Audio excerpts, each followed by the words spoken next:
All right, next up we have Sam Pierce Lolla. Sam is the head designer at FarmLogs and actually also co-founded Maiden A2. He's going to talk about hacking a piano, but maybe you can corner him later and he'll tell you about how he almost got rabies. It's an amazing story.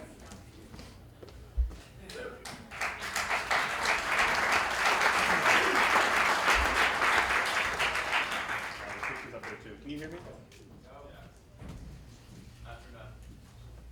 Can you hear me now? Just talk loud. I think my mic's broken. Should I get a new one? Test? 1, 2. You can do it. All right, we'll just go for it. There's one on the stand over there.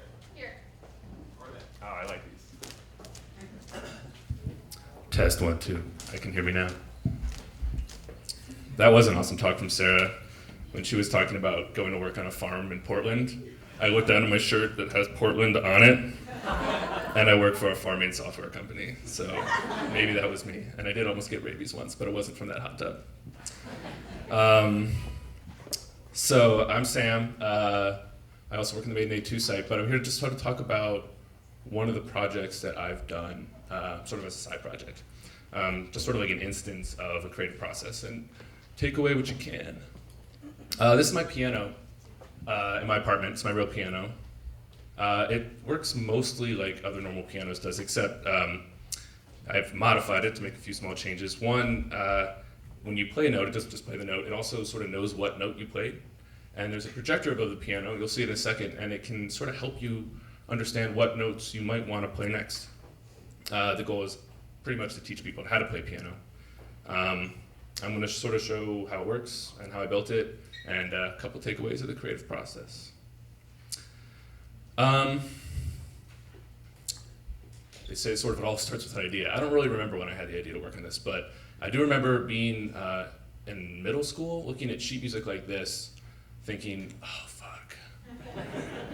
I took lessons when I was a kid, and I had a great teacher, but it's just really hard to learn. Like, I would stare at this note and say, okay, that's an F, and then I'd say, okay, F, and then look at the keyboard, and then I'd find the F, and it would sound all right, and then I would sort of say, okay, that's a D, and find it on the keyboard, D, and they sound okay together, and then there's another one underneath that, I don't really know what that is, and now I have to remember what the sharp is at the top, and this is how well, music is shown to people. It's a good system, actually, it works pretty well, but it's really hard for me to learn, and I just didn't really like the songs I was playing anyway. But I play all the time now, and the reason was I sort of had this breakthrough. I'm going to sort of show you what it was a little bit. This is the piano I have, and the guy who installed it in my apartment.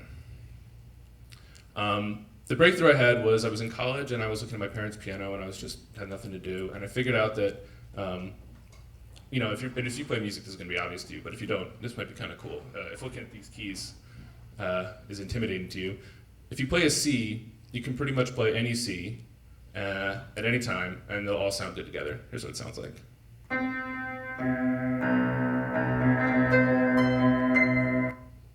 Simple, right? So far, so good. You can do that for a chord. A C chord is just every other key starting with C, and you can play them all in a row, and it sounds really good.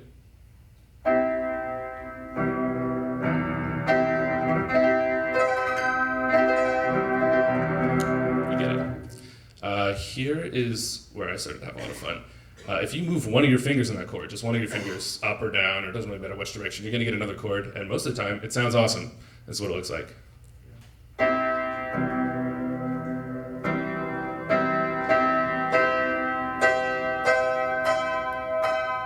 Actually, that was a different example. Basically, what it means is when you play the same notes on the C chord, it doesn't matter what order you play them in, it all works. And this is the example where you can move your fingers and see what it looks like. It's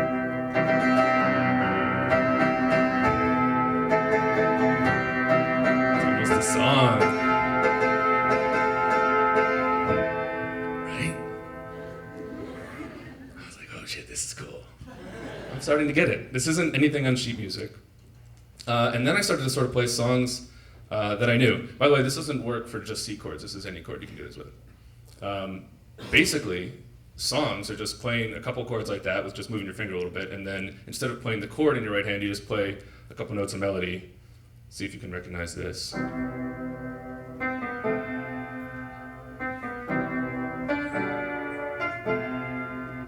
That's Jurassic Park.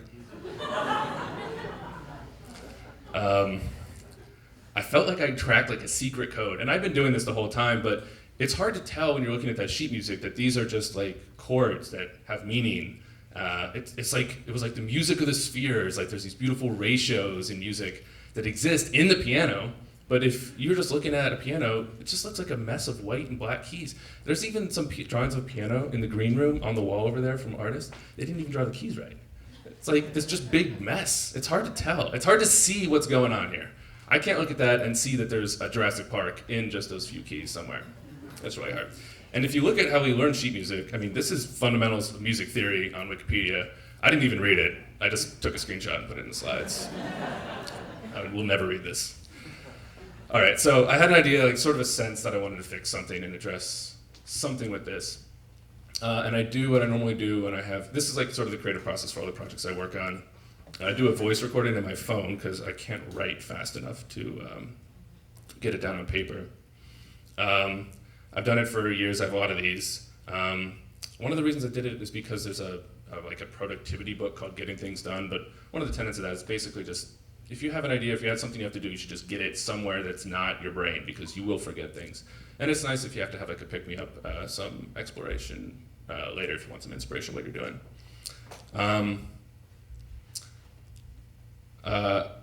It sort of ranges from what I want to work on to how I would actually give a talk about this if I had to give a talk about it someday. And I'm actually going to play you a piece in a second of a real voice recording, which I was not ever sharing with any other human soul, let alone an audience like this, and which we'll see in a second. Right. So maybe a format for this speech is just like, telling you what we wanted to do, the impetus for this, and then quick recap of what we did, what we built, and then showing people playing it.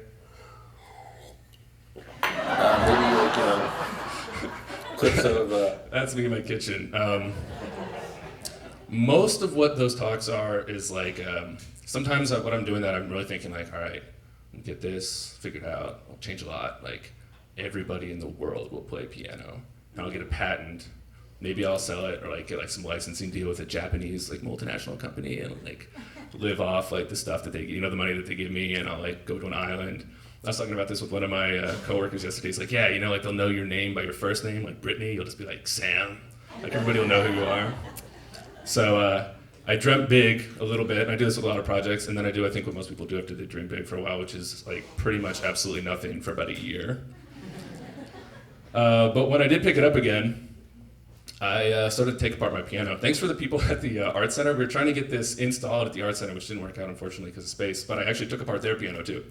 And put it back together last night during the pop-up. This is my real piano. This is me taking it apart. Same chords, the same keys from Jurassic Park. You can see, though, that the key is taken out. There's usually a front here, and these are just levers. So you press the key here. It sort of swivels on this red part, and then it lifts this part up, and this is a little wire, and if you yank the wire, it pushes the hammer forward, and then the hammer hits basically a giant harp in the back, and the harp is attached to a piece of wood, and the wood vibrates. It's a piece of furniture. I mean, pianos are really big and huge. I encourage you all to take one apart. They're free on Craigslist, and they're awesome. And they sound really, really cool. I had a sense that I wanted to get sensors in this thing somehow. This is the long view of the piano. I was trying to figure out how to get sensors in a piano. Where can I get 88 sensors to put in this thing? If only there was something out there that already existed that had 88 piano key-sized sensors that I could use. So I bought this on Amazon. You can see it fits pretty well. So they're all the same size. This is something I think maybe a little minor lesson that I learned is that sometimes I get scared about like spending money on projects. Like I don't want to waste money, and like I knew I was going to buy this $200 keyboard and then completely take it apart the day I got it. I've never regretted buying like materials for creative stuff or like good tools. And actually, I wasted a lot of time when I was learning electronics with like really crappy tools. So if you ever have the possibility that you may want to play drums, go out and buy a drum set today. You're not wasting your money. So here's what it looks like inside when you take the keyboard apart. This orange bit is the bar of all the sensors on it. This is some electronic stuff that I took out mostly because it didn't seem to break when I took it off, so that seemed easier. Don't super know what it does. This is what it looks like under all the keys. There's like this bar here. So if you can remember the other part, the green pads are where the keys land where your fingers press, and then those things on the right, that's sort of the lever where the keys hit. There's a space in the middle. This is a piece of wood that I'm pretty sure seems kind of structural to the core of the piano, but it was in the way, so I sawed it off. Glad I don't have to move it because it might just fall apart into pieces. This is putting the sensors in there. It's upside down. You'll see it in a second. They fit in pretty nicely, though. This is those electronic metal bits. I don't really know what's going on. But on the right, you can see the sensors themselves. Those are the pads, one for each key that you press. And then I had the big moment of, again, doing absolutely nothing for about a year. Because I couldn't figure out how to get the sensors at the right height in the piano. I had figured out a lot of the hard stuff. At this point, I bragged about my project to some of the people in this room and talked about how awesome it was gonna be once I finally got it going on. And then they would ask me later, like, hey, how's that piano project coming? I'd be like, oh, it's broken. And it doesn't work. And then like 6 months later, they'd ask me like, hey, how's it going? I'm like, no, don't talk about it. And they asked me about some other projects, like, hey, is that motorcycle working? No, it's not.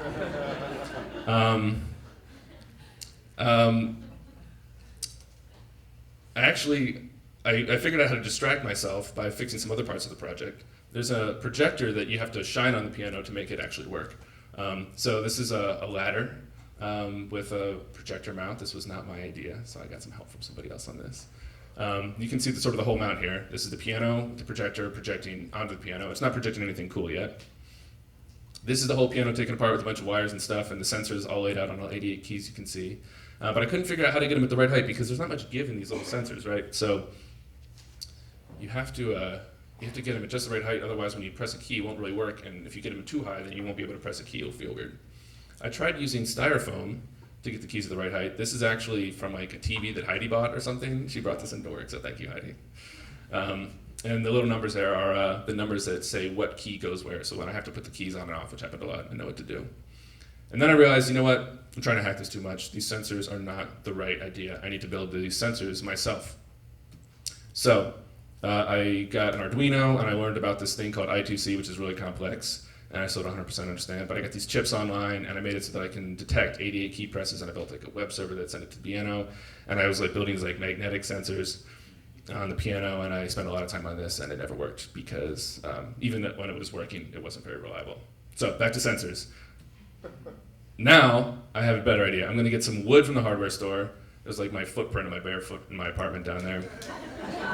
I'm gonna saw this wood in my apartment from a saw I got from the hardware store and put some bolts in it. And the bolts just basically map to the holes in the sensors, so I can use those little nuts to like get it just the right height. This took me a year to figure out. Seems obvious now, but it took a year to figure out. There, it's just at the right height. It works great. Now, shield your eyes. This is gonna be some code. I think it's important to talk about this because obviously there's a computer involved here somewhere. Otherwise you can't just be projecting nothing.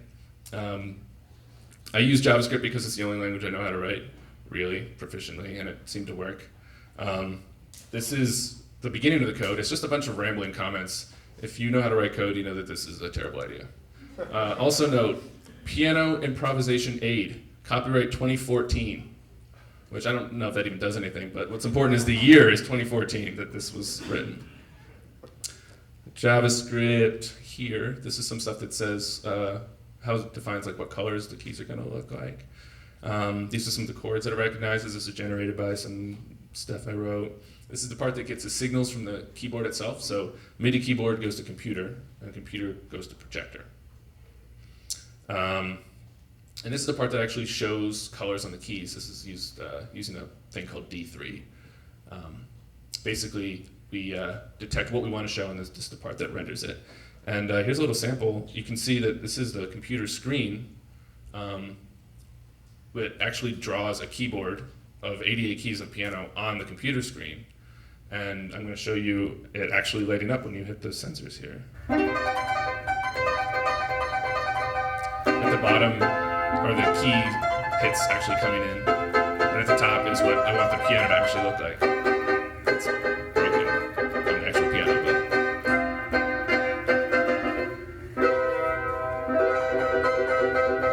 Alright. this is projecting that piano image back down onto the piano from the projector, getting it lined up right.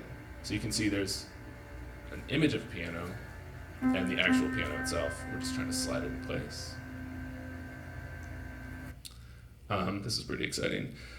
I finished getting that part projected right after I made most of the slides for this doc.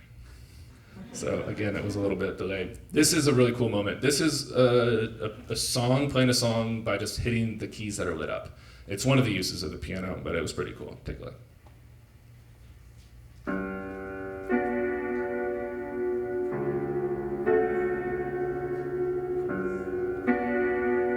At the top is the chord that's being played.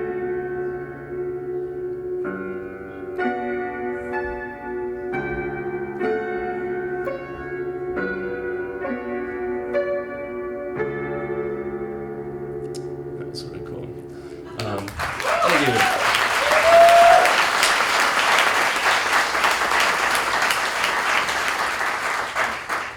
That's really fun, and I can plug in any song as long as I have like a MIDI file to play it. But there are kind of keyboards that do that already. That's not even the most exciting part for me.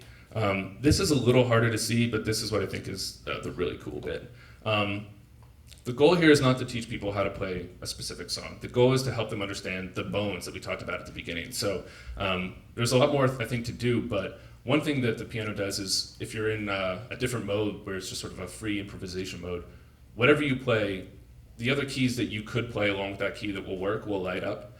And the root key of a chord, which if you don't play music is basically kind of the note you want to end on, is lit up with a color, and it's color coded based off of the key you're playing in, and that's all detected by what you're playing. So this is just sort of messing around. You can see that the piano is responding to just whatever I happen to be playing, which is not any sheet music or anything.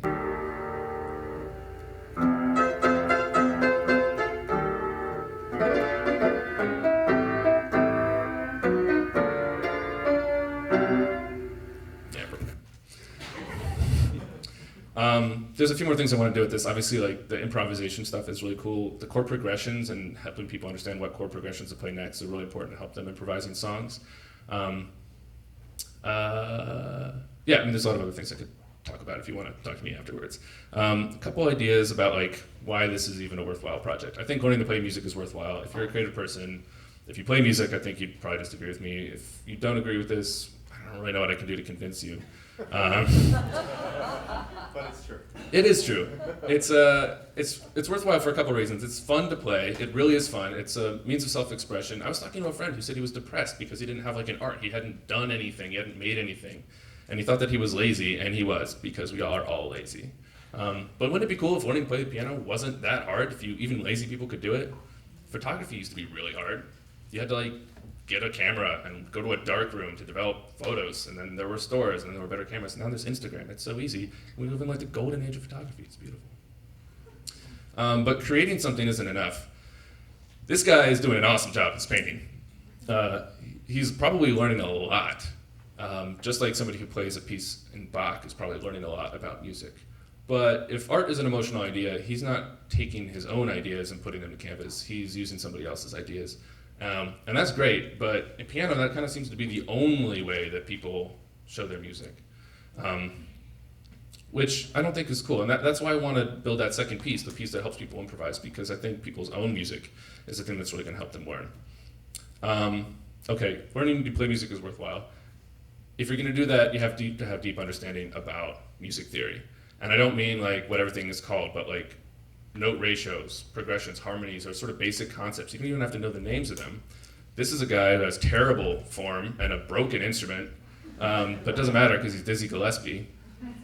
And, like whole musical genres come from low places, but I guarantee you that he wasn't just playing random notes. Like he had a little bit of creative constraint on what he was doing because he had that knowledge. Okay, how do you get the deep understanding? I guess this is just purely my opinion at this point, but to me, I think it comes from playful practice. When I think about how I learned to hack on the JavaScript computer stuff, I did these tutorials online when I was trying to learn to code. It was terrible. I'd get bored after like one tutorial and I'd realize I hate code, code isn't for me. But it turns out it totally is for me because I learned it when I had something that I wanted to make. It's called scratching your own itch, and it really is important. If I have a project, then I'm gonna sort of persevere through a lot of stuff. But the project itself is really important. Similarly, like if you teach people how to play by just giving them a place to explore and a goal that's their own, then they're gonna probably learn a lot better, at least people like me are. If you watch people learn how to code, or like if you watch somebody try to explain math to somebody, a lot of times what people do is they think, well, what do I know about math? And I'll just tell you that. And it's terrible, obviously, because it's discouraging to the students because it's crazy hard to understand what they're talking about. And the people who are teaching, you kind of forget how you learn things in the first place. I think playful practice is like the only really way that I learn almost anything. And to have that, you have to have this really quick feedback loop. You can't just like hear something and then not get corrected ever. If the feedback loop is literally a red key when you play it, then that might help you understand what you're doing. It's a balance, I think, in playful practice, because you have to have these constraints. We all know that constraints are the key to creativity in a lot of ways, but you can't have total constraint. So on one hand, you have like, here's the sheet music, Bach, play it. On the other hand, you have, here's 88 keys, figure it out. I think there's a good middle ground to be struck in here somewhere. Okay, if you're gonna play though, it has to be easy and fun. You could give a kid like a completely unconstrained system of a computer and say, hey, program your own video game. But very few are gonna be able to do it, and the ones that do aren't gonna be very good. But Minecraft is super popular because all you have is these voxels, these blocks that you can use to create anything you want. And if you give people a system, then they can create. I think that everybody, including like people who are children playing the piano, they all have taste, they all know what's awesome and good. And if you try to tell them that they're making something great, they don't believe you, then you've kind of lost yourself. So that is why I think systems like this are important. And then sort of just a note on the creative process.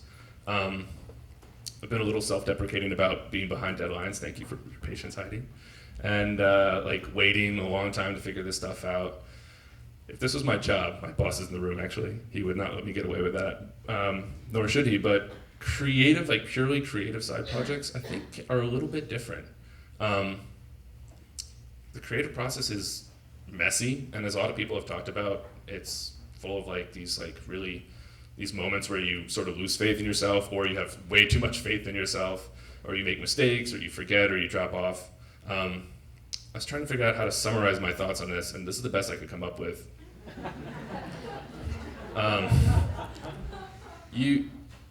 Being lazy is not a good idea. You can't be lazy, obviously. It took a lot of weekends to get this thing together, and like I had a lot of false starts, and it worked itself out. But it really doesn't have to be as hard as a lot of us make it, or as hard as I made it during this process.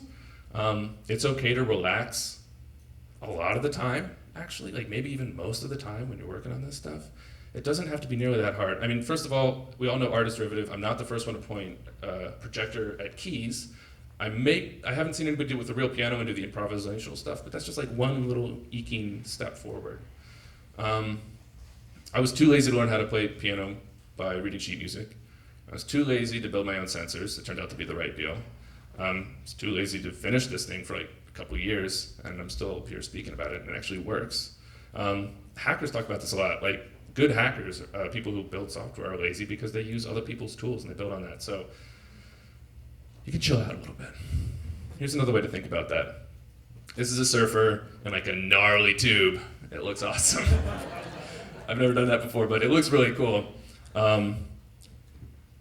But if you've ever seen surfing, it doesn't really look like that. It kind of looks like this. Like most of the time, like almost all the time. You're sitting on this board, like waiting. There's no waves. There's nothing to do. Like if you see a wave, go for it. It'll be coming, and you can grab it and ride it and like go hard, and like for 3 seconds you'll be doing this. And Sports Illustrated will take your picture, and that'll be the best surfing picture, and it'll come up on Google when I search for pictures of surfers. But most of the time it looks like this. This was like the prettiest boring surfer picture. There are a lot of uglier boring surfing pictures. This is like the best boring surfing picture there is. You can relax and give yourself a break. One of the things I found is that I sort of get this work done in 2-week sprints. So like I'll have an idea, and this is something that people use at software companies. Like I'll have an idea, and I'll have about 2 weeks of just like energy where if I come home from work, I'll spend all weekend like it's beautiful outside, I lock my door, and I just want to work on the piano thing. And then I just sort of run out of juice. The energy's gone, and that's okay. I just wait until it comes back. The last sort of thought I have on this is like our relationship with our egos when we're in our creative process. I think a lot of the stress we put on ourselves is our ego, which is our sense of like me, I'm the hero of my own story. I'm the one speaking up here, and you are all out there. It's a very persistent sort of, some would even say like an illusion. It's responsible for us hearing critical feedback and taking it personally. It's responsible for us having these visions of grandeur, that like, wouldn't it be awesome if I was like this and not the project was like this? It's responsible for our stress, for feeling judged by the things that we're making. Ego, it can be cockiness, obviously, too, but I've known some like creative people and some artists who are not cocky at all, who still are like killed by their ego. I've seen them like cry, like of their own stress they put on themselves, and it's completely unnecessary. You are not the voice in your head that tells you that like you're not gonna be making this through. Like I struggle with this for sure, and I still manage to come out with these projects. So the bad news is that you're not gonna get rid of your ego. None of us are, unless maybe you sit on a mountain for like a really long time and meditate. It's not gonna happen, but there's a couple things I think you can do. One is just recognize it when it's there and be like, oh, hey, ego, nice to see you again. You're stressing me out, but I'm gonna do this anyway. I think the other thing that you can do is just play. Like, I think playing the piano is a way for me to escape me in my own head and just see the world as it sounds. Or being outside in nature is a great way to escape that. Being on your phone and watching things on your computer is a terrible way to escape that. But maybe one of the best ways to do it is just to be bored. If we get a good idea, I think that we're really just lucky, and it really has nothing to do with our value as people. If you manage to create awesome stuff, like that's a great painting, she painted it, so she's a great painter, so she's a great person. That's not the way to think about it. You're really valuable no matter what you make, even if you walk out of here and never make anything in creativity or tech circles ever again. If you just manage to get bored for a while and don't do anything at all, that's fine too. You don't have to work at it every day. Frankly, when you're bored, truly, like absolutely bored, sitting outside not thinking about anything at all, your mind will start to wander. And that's the kind of mind that the muses look for when they're going to give you that gift or that next cool idea. Thanks.